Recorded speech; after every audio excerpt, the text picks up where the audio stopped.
So Tipperary 17 points, Cork 14 points.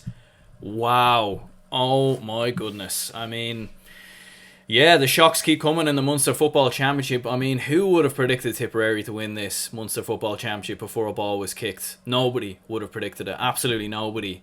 And that is just absolutely remarkable that Tipperary have won this game by 3 points in the end. Just unbelievable. Absolutely extraordinary. I cannot believe that Tipperary have gone on to win this game. What a performance from Tipperary. All over the pitch, their work rate, their tenacity. You're looking at players like Brian Fox and Colin O'Riordan, who of course came in. Just the amount of work rate they put into the team. Their forwards as well, Michael Quinlivan and Conor Sweeney, taking the opportunities when they came, taking the massive opportunities as well. And look, listen, massive congratulations has to go to Tipperary for Cork. They absolutely bottled it today. There's absolutely no doubt about it. A huge opportunity and a huge chance for them. And they won't get a chance like this again. For me, you're looking at 4 or 5 years. Look through Cork's wins against Kerry in the last decade, and they're very few and far between. And we are still talking about a very good Kerry team that will learn from that defeat to Cork. And look, I'm sure Cork will learn from this defeat. But wow, what a victory, what a win for Tipperary. Their first Munster Senior Football Championship in 85 years. Absolutely incredible. And yeah, I'm here with my reaction and my thoughts as always. So yeah, let's get straight into it.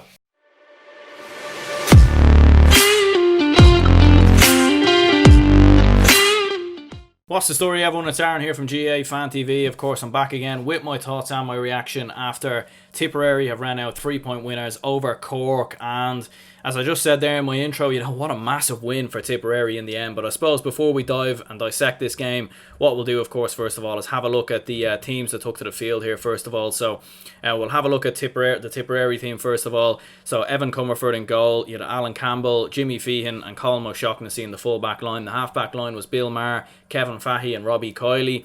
In midfield, it was Stephen O'Brien and Liam Casey.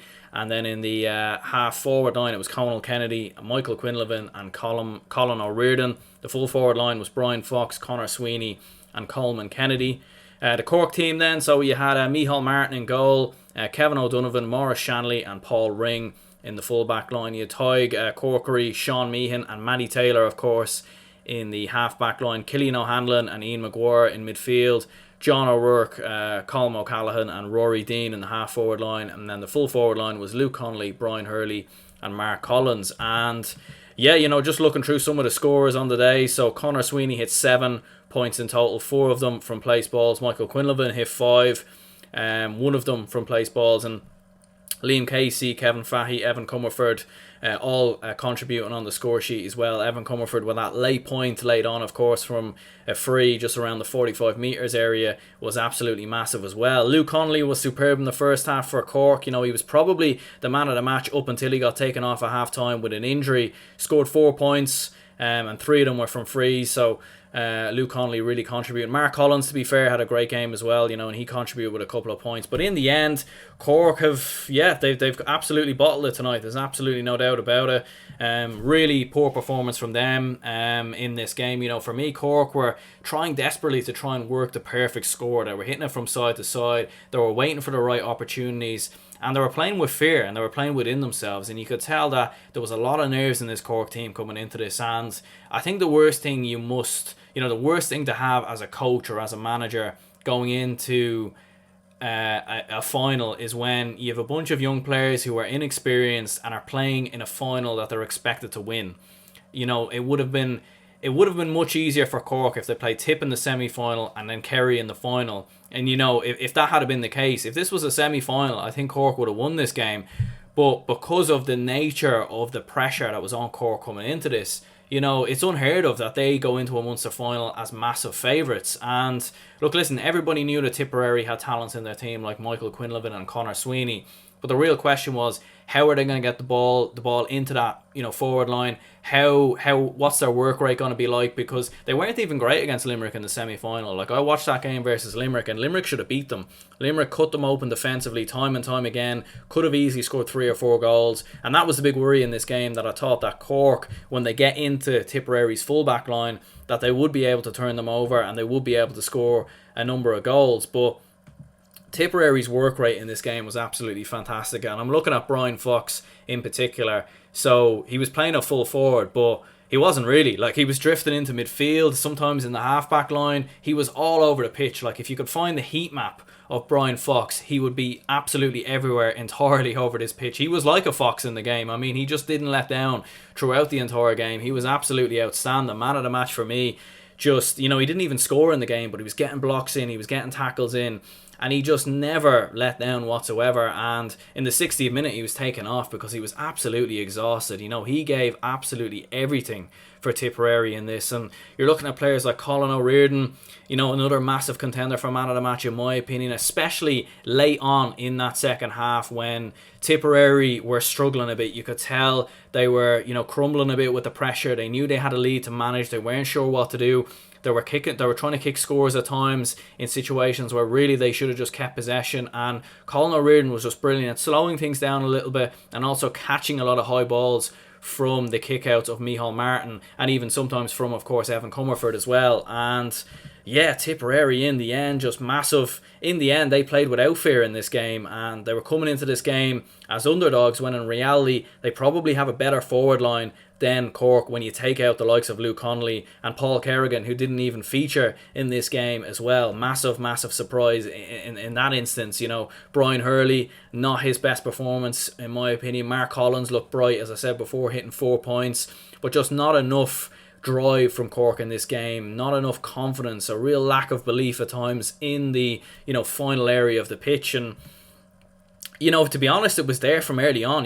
Tipperary raced into a 3-0 lead early on. They hit 3 points in the opening 2 minutes. And look, listen, I thought Cork were actually going to turn this around because Tip's fourth point didn't actually come until their 11th minute of the game. So they actually went 9 minutes after the 3 points in the first 2 minutes. They went 9 minutes without a score, and Cork were very aggressive on Tip's kickouts. They were winning more ball. Ian Maguire was great for Cork in this game. I think he's probably the only player really, and maybe Luke Connolly as well, that can look, listen, none of them are going to have their heads held high after this defeat, but Ian Maguire did play well at times for Cork, and especially in that first half he done great at turning the ball over.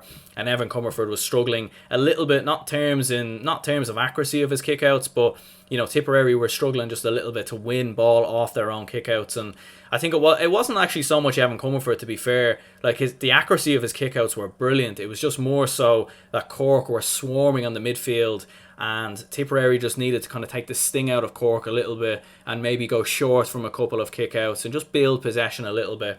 But Cork were also pressing up quite high on Tipperary's kickouts, which was forcing them essentially to go long. And it was 5-5 in the first quarter. And but one thing about this was there was moments in that first half where, for me, Cork could have asserted their dominance in this game and pulled away from Tipperary.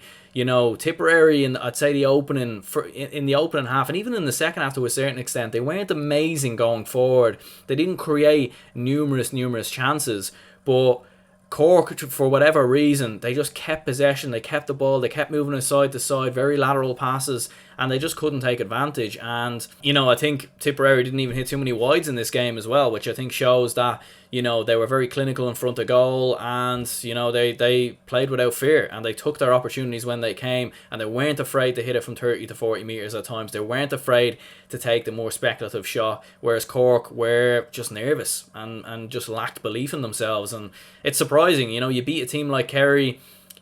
Cork and Tip are no strangers to each other. They've come up against each other a couple of times. There was only a point between them in the league earlier in the year, and it was a very close game. Of course, you think back to was it 2017 when, of course, or was it 2016 when Tipperary actually beat Cork in the Munster Championship in the semi-finals. So yeah, look, listen, and the injury for me for Luke Connolly, that really rang alarm bells in my head. And that was, for me, that when that happened, I was like, yeah, Tipperary are going to win this game.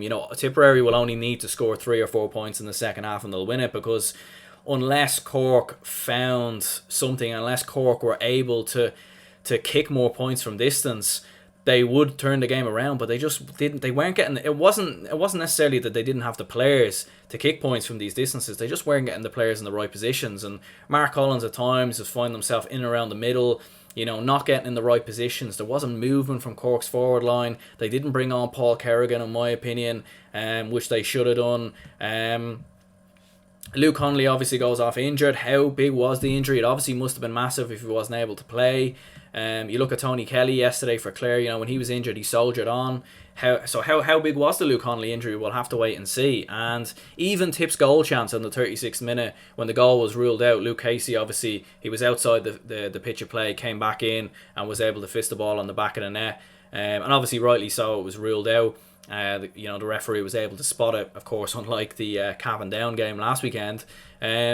And yeah, even with that chance, if Tip had scored that, they would have won 8 points clear. And you thought, maybe, will this be something that Tipperary will come back to rue? Because obviously they hit the crossbar in that chance as well. And as the game went on, even in the final 10 to 15 minutes, Tipperary's indiscipline was costing them a little bit. They were giving away a couple of frees. And you thought, maybe, just maybe, Cork will be able to turn this around.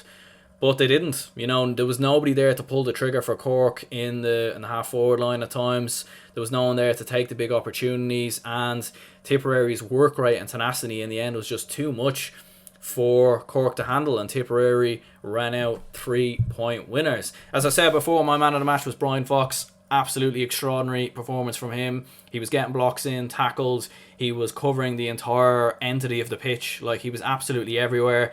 Colin O'Riordan probably gets a close second, but look, listen, Conor Sweeney and Michael Quinlivan, they did the damage up top. They hit the points, and they hit tough points at times as well when Tipperary needed them. But I do honestly think that Colin O'Riordan and Brian Fox were instrumental in Tipperary's win today, because they were there in every entity of what Tipperary did good today. And yeah, congratulations to Tipperary. They play Mayo in a semi-final. I know for a fact that nobody is going to give Tipperary a chance, but I give them a chance. I give them a strong chance, because, you look at Tipperary and Mayo's meetings in the past couple of years, and they've been close. And look, listen, Tipperary will, Cork and Mayo are probably two different teams, and Mayo are a team that plays without fear and attacks, and they run off the shoulder and they get their wing backs forward. And I would still expect Mayo to win, but yeah, it's going to be a very interesting game, of course, when that comes around. Anyway, I'm going to wrap this up here. My name is Aaron. Do leave a like and subscribe if you haven't already. Do let me know down in the comments below who you thought was the man of the match. And yeah, congratulations to Tipperary. What a massive win. I do have family in Tipperary, which I've said before. And so, I am quite happy for Tipperary to win, although, most family members from Tipperary that I have are all hurling fans. But yeah, massive win for Tipperary, so huge congratulations to them. And yeah, commiserations to Cork. But yeah, leave a like, subscribe, and I'll speak to you soon.